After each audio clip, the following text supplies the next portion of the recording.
Outside the hall, it is misty, and you can just see outlines through the mist of a rolling plain studded with strange ruins, some that look like buildings you would recognise from lives you've lived, some that look completely alien, and it's deathly quiet. I feel like the space people aren't here anymore. Feels that way. When we turn around and look, is the building still there? Yep. Okay. Still with a big old hole. Okay. Big unstitched hole in it. Good to know. And standing in that gap, even more bowed than usual, is the cloaked old woman, the weaver, who says, "Wait. What do you want?" Okay, come on now. You don't know what you're doing." That's accurate. Yeah, that is 100% true. She looks directly at Marlowe. "Do you understand the responsibility that you're taking from me?" Oh, God. I feel like this spindle is not a good thing to have on me. Sounds like it comes with a job. I've like Indiana Jones did, and now I feel a bit bad. I don't want to give it back, though. Let's find out more information. Yeah. No, we don't understand the responsibility. Please tell us more. Okay. It is the responsibility of maintaining all this. I have been doing it alone for so long. As it all falls into decay, the tapestries hang loose, the looms are silent. They go threadbare. I cannot care for them all. And stitches get dropped, and it is my responsibility to weave them back in. What, stitches like us? Yes. Your situation is my fault. I was careless, but I could not but be so in my situation. This is a good sob story. Yeah, it is. But so what do you know about the other person that was here? Space lady. Or gentleman. CRIT. They would harness dropped stitches such as yourselves, or neutralise them. No, that doesn't sound good. You, through your travels, your experiences, you have grown. You have unlocked something, some potential. They fear that. I fear it too. I tried to prevent it from happening. I feel like we've got two choices here. Mm-hmm. We try and get back in our original tapestry and hope that means we'll stay there. Yeah. Or we just stay here. Forever as weavers. Oh, God, that sounds terrible. Or try and hope that Space Lady turns up again. Or Gentleman. I don't like the sound of them neutralising us. No. What do you think our options are, Crone? I have no confidence that you would thrive if rewoven. Oh, you God. have proved too many times to be recalcitrant. Thank you. Your threads do not lie flat in the tapestry. They do not behave. They become twisted and emerge. So if we're stuck here, then maybe we need to try and track down Space Lady. Okay, I'm going to try to somehow... I don't know what I want to do. I've got so many options before me here.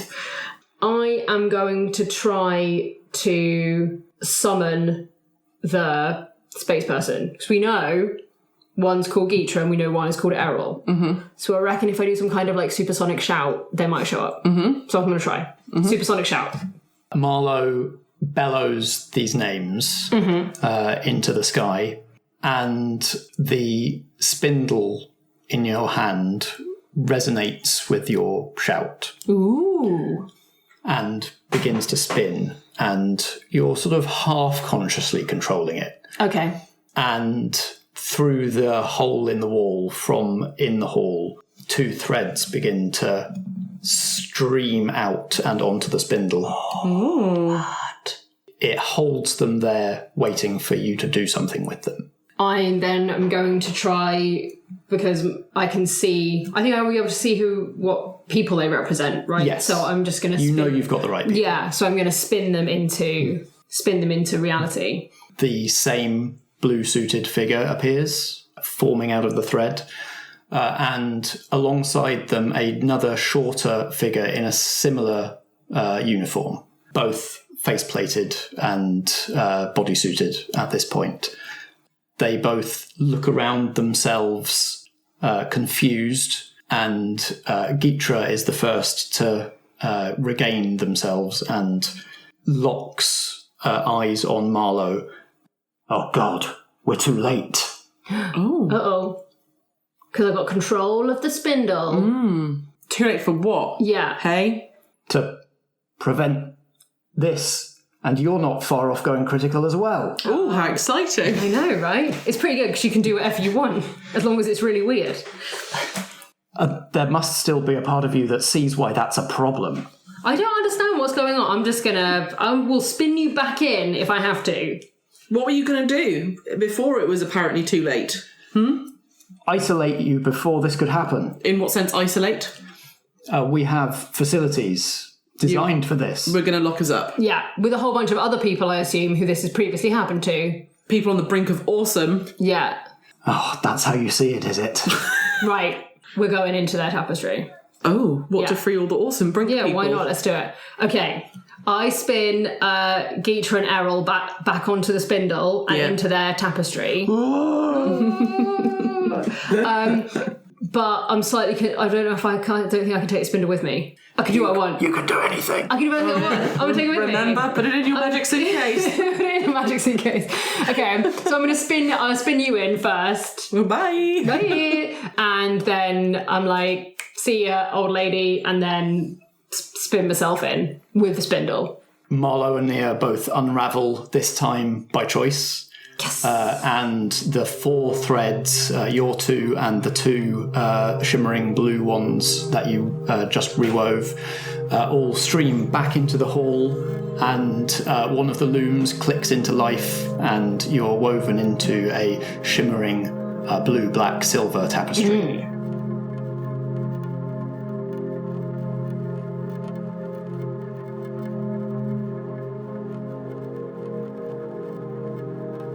All you hear is sirens. Alarms are going off all around you as Marlowe and Nia, you land elegantly crouched in a shining metal corridor, now lit up blue by flashing alarm lights. For the first time, you don't have that same sense of having lived a whole life here.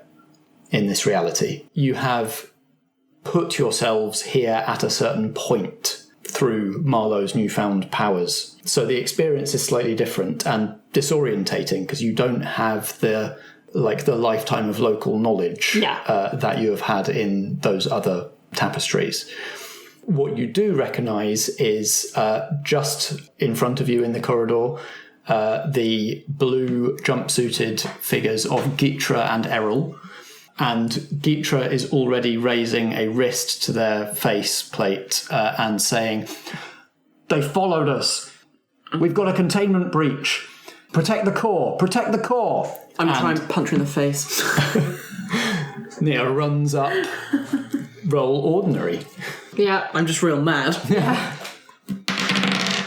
5. Gitra seems to be combat trained, and as she's turning to run down the corridor, expertly dodges the blow. You feel a little more of the restraint holding you back dissolve in frustration as she and Errol manage to dodge down through a side door which hisses down and locks. Damn. Please find some people. Yeah, I'm going to jog along the corridor and find another doorway. We're just on the move. There are doorways all along the corridor. All seem to be under some sort of seal lockdown with unfamiliar-looking science-fictional controls to open them. You can see through panels in some of them panicky-looking blue jumpsuited people running around. Everyone's in a panic. Everyone's in a panic. Okay. At the end of the corridor, you find a much bigger, more impressive looking bulkhead door.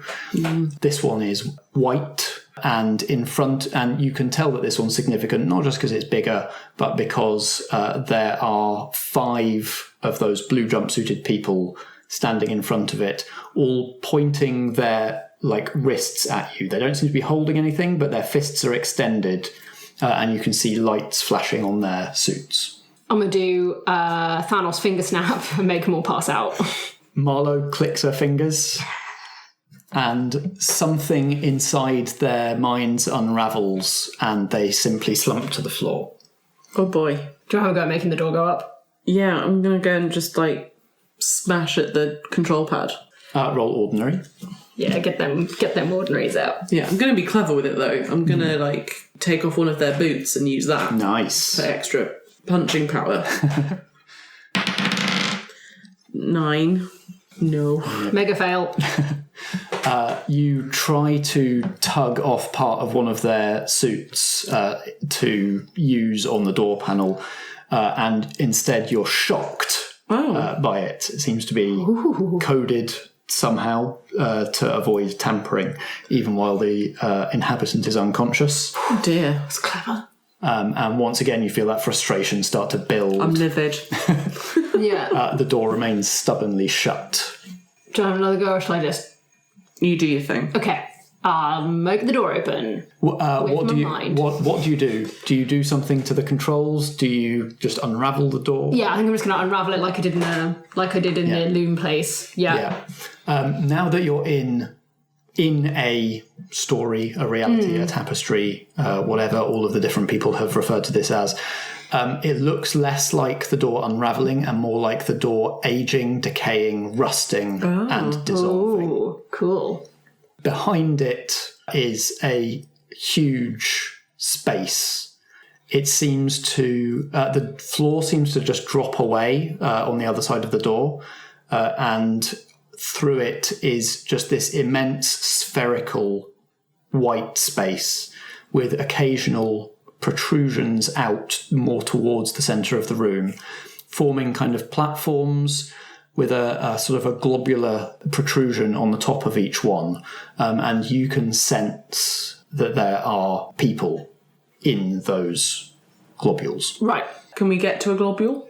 Or are they hard to get to? You don't see a safe-looking way. Stepping through the door would looks like it would be a dead drop, and that you'd kind of go sliding down the ever so slightly curved surface of this huge sphere. Does seem a strange place to put a door. Yeah. Do you want to do something? I don't know what I could do really, other than just you could fall, which doesn't seem sensible. We could try and do something else and then roll for it. That you can try and do something extraordinary. Oh, I see. Yeah, I'm going to try and fly. Yeah, do it. Okay. It seems straightforward. Yeah. I'm going to try and fly to a globule. All right. I'm definitely going to fall to my death. Yeah. Seeing all of the incredible stuff that Marlowe seems to be capable of doing now, and feeling something building, something tightly wound beginning to come unwound inside her, Nia feels like this might be possible. Yeah. Roll extraordinary. Okay. You only got more than 1. Nailed it.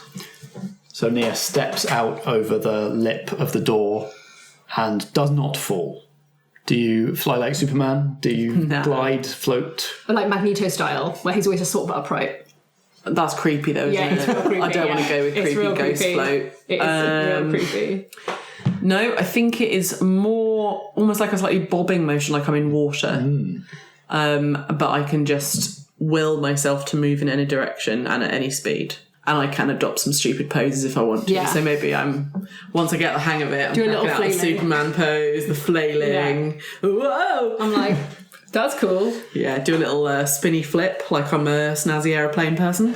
Yeah. And you quickly lose track of which way is up. Yeah, Because there is no up. There is no up. I'm just going to use the way that Marlowe is standing as my clue as to which way is up. Okay, what's Marlowe doing? I'm going to fly as well, because I'm like, that's a good idea. Oh, no, now I've lost my point of reference. Yeah, I'm going to come join you. And then I think we're going to go over to one of these globules and just sort of politely knock and be like, hey, we're Nia and Marlowe. We want to know what the heck is going on. Yeah. Yep. As you knock on one of these protruding globules, the silvery surface of it goes clear, like it's been steamed up and then cleared. And you can see inside the figure of a woman, eyes closed. She seems to be in some form of stasis. Oh, she's like a peacock or something.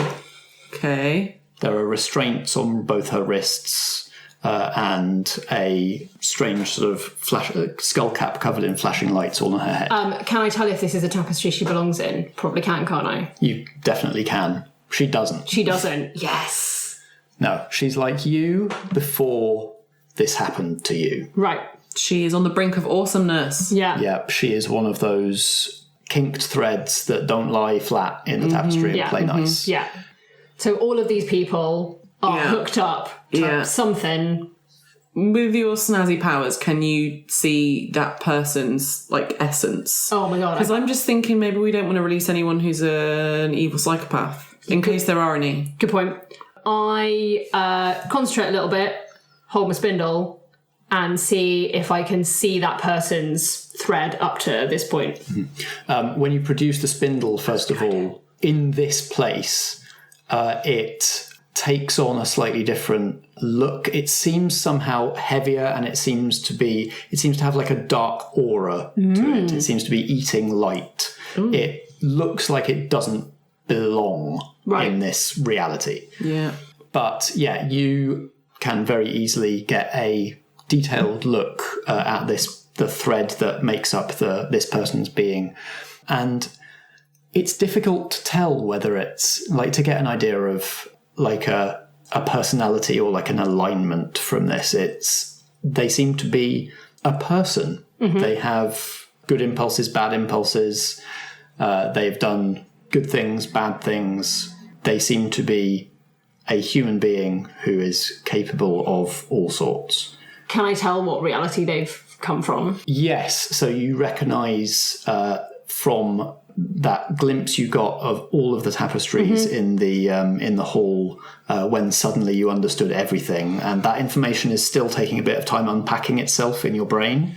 But you recognise that this person is from a reality where she lived on a world that was mostly water, and people were living in underwater Atlantis type cities, and that's all you can really get. It's difficult to tell what her part in that story was because she never fit into it, and has the reason she's here is because she has come out of that. So she's been unwritten. She doesn't really belong. Yeah.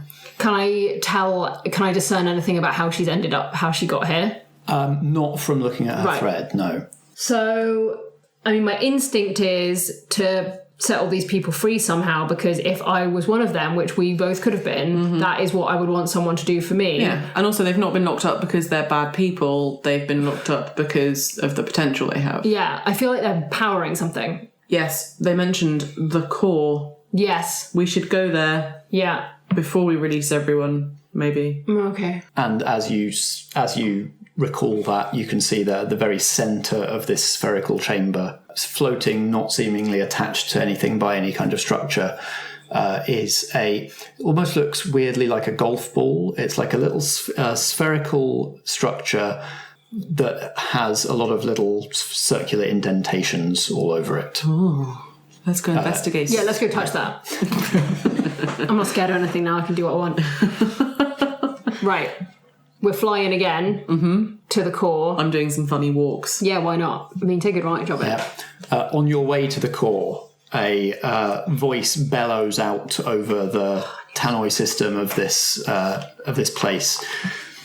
Halt! Cease! Do not... And the voice seems uncertain about what they could actually threaten you with at this point. We are... This facility is maintaining the integrity of all realities. All of these beings could, if they so wished, unmake, remake everything. It's for the good of all others, the billions upon trillions of normal threads who just lay flat in their tapestries, that all of these beings must be removed, kept isolated. You must understand. I'm just going to shout, shut up! Yeah, that seems fair. Yeah. I am going to reach out and touch the core. The core is cold to the touch, freezing in fact, and you feel, for the first time since you lost your restraint and came into your power, you feel a moment of concern as it feels like something's being drained from you. Uh-oh. You can tell from how it feels and from your ability to see the threads in everything that this is basically, it is like the opposite, the negative of reality. And that it's not something that all of the people here are powering. It is the thing that is keeping them all in check. Oh. Right. I'm going to try and smash it. Yeah, good idea. How do you go about doing that? No, I'd want to do it like with my mind, I think, if I was going to go down that route. Yeah, and actually, I think it's something maybe we would need to team up on for extra We'll try and do that then. mojo. Just going to try and blitz this thing. Yeah, like implode it. I'm imagining the two of you like moving to opposite sides and almost like orbiting it in figure eights. Oh, yeah. Staying on opposite sides Yeah. and concentrating on it. It is evading. It feels like your power is slipping off it. That this is something not of time, not of reality, that defies the control that you have. But with the two of you working together, you can feel that you are starting to have an effect on it as hatches open all around the spherical room and blue-suited folks with jetpacks start to fly in squadron formations towards the two of you. It seems like they've just decided that all they can do is mob the two of you. Sure. Well, good luck with that, guys. I'm just gonna put up like a little shield around us, and the ball just gonna put a little round globe around us with my mind. Yeah. They can do whatever they want, really, because. Yep, they squadron up and extend their fists again, and you can see tiny little pinprick globules of blue light streaming off each one in little machine gun bursts around the circumference of each one's wrist. They concentrate it on single points on the shield, and you can feel it starting to give under their constant barrage, but they are nothing to what you can do. And so the two of you have full concentration on the core. Okay. I think it starts... I think it just gets smaller and smaller and smaller until it's gone. Like folding up on itself until it's Maybe just a nothing. little poof of dust at the end. It's almost like you've kind of folded flaps of reality around it. Rather than acting on it, you've simply squeezed it out of where it is. Bit like we did with ourselves when we left our own reality. That's right. Yeah. All the lights in the place go out, Oh. and the only light left is the little blue beam, little blue pew-pews of the folks trying to shoot at you both. Okay. But those are much less concentrated now as all of the jetpack people start to panic and fly around. They're really good at panicking, these people. Such panickers. I'm probably just going to do like some kind of power surge out from our globe just to just get rid of them all. Either like sending them reeling back to where they came from. They all neatly slot like letters back through the hatches that they came through. Nice. Almost like they're rewinding through time. Oh, yes, like that. Yeah. You are left in this now coreless, dark space. Soft light begins to glow at various points around the circumference as those globules holding people begin to dissolve and open. We'll probably go to the nearest one and see if the person is conscious. Their eyes are flickering. They're not conscious yet. Okay. But they're not in any danger. Don't seem to be. Okay. You seem to have got this locked down. Okay. I have an idea. Okay. All the people that are like us, that were the drop stitches, we could form our own community. Yes. Where the Hall of the Looms is. Mm-hmm. And we, unlike the old lady, will not panickedly try to reweave people. Yep, sounds smart. But when people drop, we'll try and we'll welcome bring them in. Yeah. Yeah. But we'll also maintain the looms and stuff, because my understanding is that if no one does that, then reality will just crumble. Yes, that does seem crucial, doesn't it? Yeah. And it seems like we could try to, like, if we want to go into a reality, we could do, but we are inevitably going to come back out of it. So we can just have fun adventures popping in and out of realities. Yeah, why not? And have some kind of rota system to just keep maintain the Yes, maybe we can do some extraordinary self-actualizing mind stuff to make the Hall of Tapestries like a slightly nicer place to spend some time. For sure. Yeah. And all the weird buildings around. Yeah, let's do a clean-up. We can just make our own awesome places to live. Yeah, that sounds good. We've got to check out these unconscious people. Yes. Get them all together. Leave these weirdos behind. They can do what they like. They can do what they like, yeah. And hopefully the old lady's still alive and she can retire and we'll just take over. Yeah, let's just put her somewhere sensible. Yeah. Okay, that's what we're going to do. If she's not already dead. Yeah. Oh, if she doesn't try and kill us. It's all right, I'll deal with her. It's fine.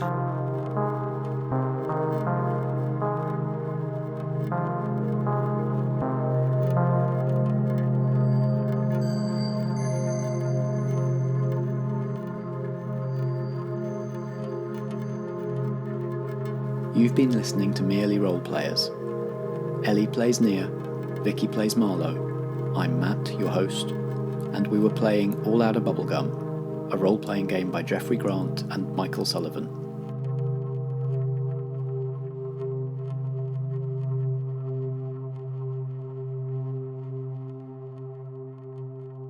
Marlowe and Nia will return.